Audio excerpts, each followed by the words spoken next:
Very funny man coming to the stage. You're going to love him. Give it up for Frank O Keefe, everybody. Frank O Keefe. Thank you. Keep it going for Jim. Thank you. I'm married for a very, very long time. Actually, basically for all 6 editions of the Rocky Balboa saga, I've been married. I mean, we hardly, what do we argue about anymore? Who controls the remote? I mean, I like the Yankees. She likes Bridezillas. Have you ever seen that show? But, yeah, hey, we know who rules the roost. You know what I'm saying? Guys are going to be talking about the game the next day. Did you see that play Jeter made last night? I missed that. But if Charlene thinks she's pulling that shit with those purple bridesmaid dresses, it's just not going to happen. At this point in my life, basically myself and all my friends are under medication. That's all we talk about. Can you take that? You have to take that on a full stomach? Can you mix those medications? You have to take that at night, right? It'll keep you up. 35 years ago, if I was with the same group of guys at a Grateful Dead concert, we're taking drugs on people who look like they killed their entire family.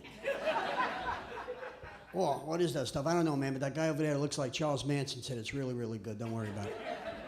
And can someone explain to me how the decadent, rebellious music of my youth is now referred to as classic rock and roll? They couldn't play that music on the radio. Now if I want to listen to it, all I have to do is get put on hold.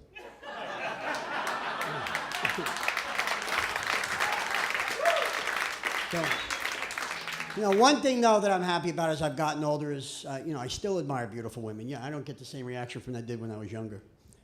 Well, actually, I got the same reaction when I was younger as well. But I was on the subway the other day, and I make eye contact with this beautiful young girl. She looks and smiles at me. I'm thinking, hey, buddy, you're still looking good. She leans over, whispers in my ear, and says, excuse me, sir, would you like to sit down?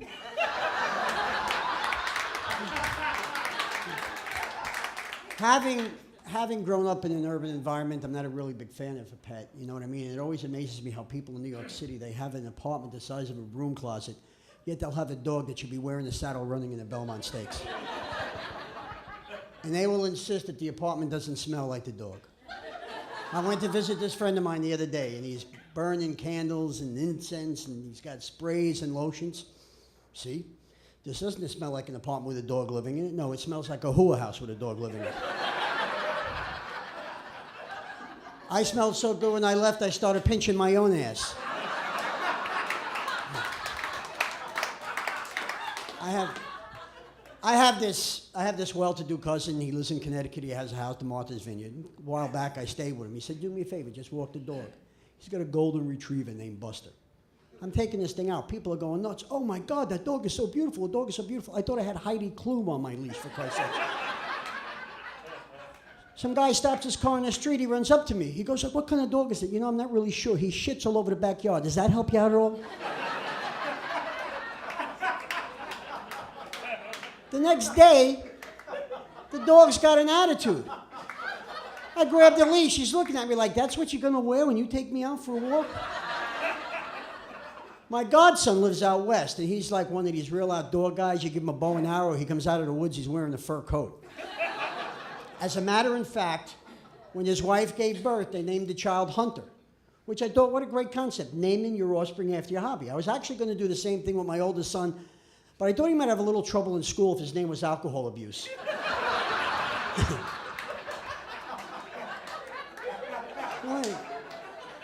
Anyway, this guy's got one of these dogs, he points into the weeds and he comes out with dinner for 6 in his mouth. And he names the dog Frank. I think to myself, I'm a little insulted. But then I saw the relationship. Frank, sit down. Frank, eat your dinner. Frank, go outside. I said, hey, you know what the hell? I mean, he gets treated at home the same way I do. So, point of information, my name is actually Francis. But I grew up in the Bronx, and you know what? You didn't get a tremendous amount of respect with a name like that. Oh, we got people from the Bronx, right? You never got respect with a name like that. Hey, guys, here comes that gang from across the bridge. Should we go get Francis? I'm a product of 16 years of a Catholic education. I had nuns. Matter of fact, anybody see the movie Doubt? Very similar to those nuns, except that they weren't Jewish, like the actors that played them in the movie.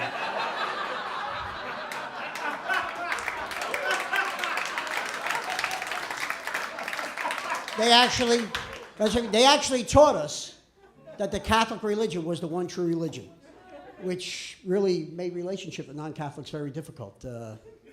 Mrs. Greenberg, I can't tell you how wonderful dinner was, and everybody was so nice to me. I feel terrible that you and your entire family are going to burn in hell for all the time you're about. You know. And one benefit that we have as Catholics that we get to pray to individual saints for specific needs. A perfect example is if you lose something, you pray to St. Anthony. I used to say to myself, his name is Anthony. Don't you think he's responsible for the shit missing in the first place?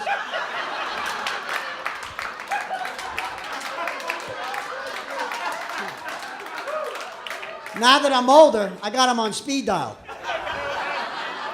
What is it, my son? Well, St. Anthony, I lost the keys. Again with those keys. $50 in the poor box by the end of the day. St. Anthony, $50. Yesterday it was $5. $50 or St. Vito and St. Rocco are paying you a visit tomorrow. Listen, thank you all very much. Good night.